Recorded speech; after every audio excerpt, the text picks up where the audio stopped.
Le président François Hollande est en pleine opération de reconquête. Le chef de l'État était ce matin sur Europe 1 pour défendre notamment sa politique économique, et ce, alors qu'une nouvelle semaine de mobilisation commence en France contre la loi travail. Avec nous pour mettre en perspective ses propos, Audrey Tonnelier. Alors Audrey, François Hollande a dressé un tableau positif de la situation économique en France. La croissance, la création d'emplois, le pouvoir d'achat progressent, tandis que les déficits publics baissent. Est-ce que ça va vraiment mieux ou est-ce que ça va juste un peu moins mal ?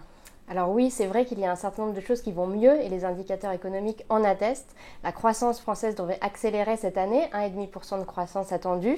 Pour la première fois l'an dernier, il y a eu plus de création de postes nettes que de suppression de postes. Et puis pour la première fois aussi, l'économie française commence enfin à marcher sur ses deux jambes. D'une part, la consommation des ménages qui est dopée par une inflation très basse et d'autre part, l'investissement des entreprises qui se redresse petit à petit. Ce tableau, il est nuancé. Alors évidemment, il reste encore deux points noirs en particulier. C'est d'une part l'investissement des ménages, c'est-à-dire les dépenses de logement, de construction qui continuent de baisser, même s'ils baissent de moins en moins. Et puis l'investissement des administrations publiques qui là continuent aussi d'être en forte baisse. Et enfin, il y a les faiblesses structurelles de l'économie française qui ont toujours du mal à être résorbées. C'est d'une part les difficultés de notre industrie. On importe toujours beaucoup quand les gens consomment de plus en plus. On ne produit pas exactement ce qu'il faudrait produire. Et puis d'autre part, les rigidités du marché du travail avec cette loi travail dont on voit qu'elle a beaucoup de mal à passer.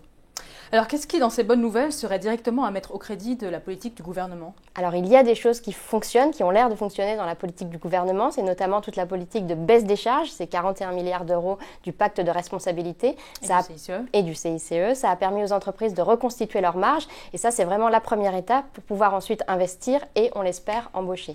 C'est un cercle vertueux. Le CICE et les baisses d'impôts ont permis aux entreprises de pouvoir se refaire. Exactement. Alors il n'empêche que le problème c'est qu'il y a aussi...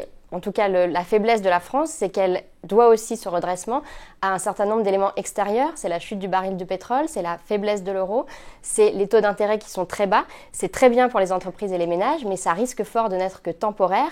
Et quand tous ces éléments vont se mettre à se retourner, là, ça va être plus compliqué pour l'économie française. Donc on n'a pas vraiment de signaux ou de raisons concrètes de penser que la croissance va s'installer durablement dans le pays ? Pour l'instant, on a clairement une amélioration, mais elle reste molle, on est en voie de guérison. Et surtout, effectivement, s'il y a des éléments extérieurs comme par exemple la faiblesse du commerce extérieur, des tensions géopolitiques avec la menace de Brexit en Europe qui viennent peser sur l'économie, il peut y avoir à nouveau une rechute. Ce qui est sûr en tout cas, c'est qu'on ne retrouvera jamais les taux de croissance d'avant la crise, 1,5%. Tous les économistes vous le disent, c'est très faible. Et au mieux, ça va permettre peut-être une petite baisse du chômage, mais c'est vrai que pour tous les gens qui sont concernés, ça reste encore faible. Merci Audrey pour toutes ces précisions. Et pour en savoir plus sur le sujet, cliquez sur les liens qui se trouvent juste sous cette vidéo. Bonne lecture.